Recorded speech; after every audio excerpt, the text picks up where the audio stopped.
Olá, eu sou João Júlio Dornas e juntamente com o meu grupo, composto pela Letícia Genovese, Letícia Luiza, Letícia Haddad e Maria Eduarda Albuquerque, vamos apresentar o nosso trabalho sobre alcoolismo e tabagismo entre estudantes de medicina.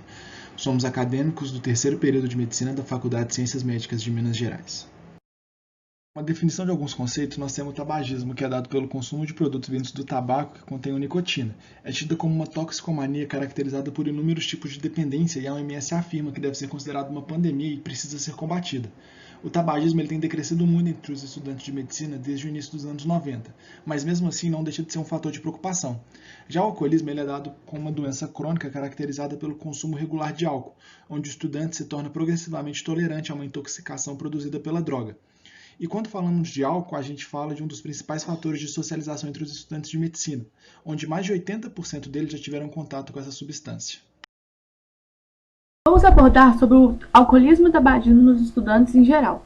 O uso do álcool e do tabaco entre os adolescentes propicia personalidade de abertura para a experiência e de extroversão, e nesse sentido, há uma grande tendência de as pessoas mais jovens experimentarem mais droga. Por isso, há muitos acidentes de carro com jovens, porque em sua maioria eles são inconsequentes e irreverentes. A droga, tanto o álcool como o tabaco, é usada como forma de interação e de aliviar estresse relacionados à faculdade. Existem estudos que comprovam que o uso dessa substância ao longo do curso é crescente, ou seja, a cada período que esse estudante tem, há uma tendência de usar cada vez mais droga. Isso está associado, por exemplo, à falta de sono e alteração do hábito alimentar, e dentre outras consequências para a vida desse estudante.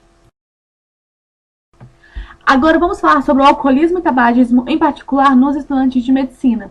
Apesar de entenderem as causas, as consequências e o que essas substâncias produzem no corpo, os estudantes de medicina continuam utilizando o álcool de forma recreativa e de modo a escapar daquele ambiente pesado, opressor e competitivo em que se torna o curso. Essas drogas representam uma válvula de escape para os alunos do curso, devido à grande pressão no estudante e ao alto grau de cobrança e a quantidade de horas necessárias para formar. Por isso, eles acabam bebendo tanto para relaxar, como para compensar e esquecer os erros, como por exemplo uma prova que o estudante foi mal. É muito importante destacar os graves efeitos que o álcool, em especial, tem sobre o organismo dos estudantes. No coração, ocorre alta liberação de adrenalina, causando aumento da frequência e dos batimentos cardíacos. No estômago, ocorre uma irritação severa da mucosa. Nos rins, ocorre um efeito diurético muito alto que vai sobrecarregar os rins e comprometer sua filtragem. No fígado, vai causar uma alteração na produção enzimática que pode causar hepatite alcoólica, cirrose e inflamação crônica.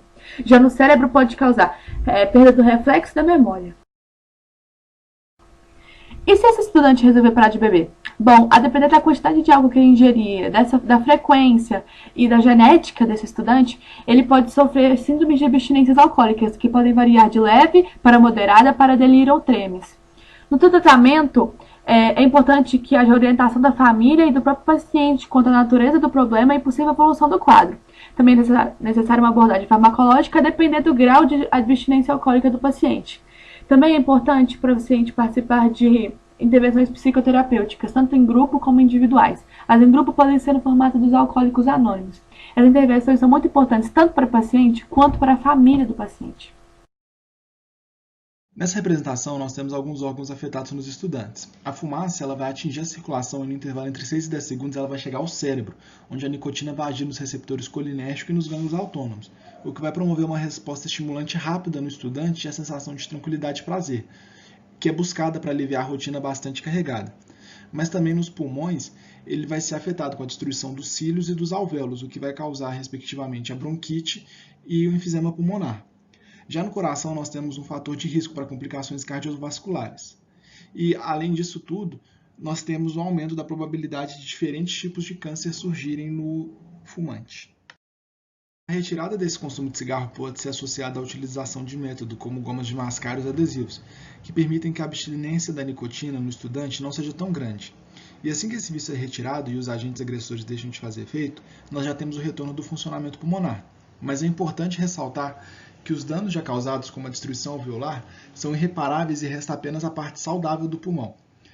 Um outro fator que tem sido muito observado entre os estudantes de medicina e nas suas festas universitárias é a utilização de cigarros eletrônicos. Mas a importante observação é que trata de um produto com uma substância menos nociva, mas que ainda assim apresenta seu efeito viciante tóxico.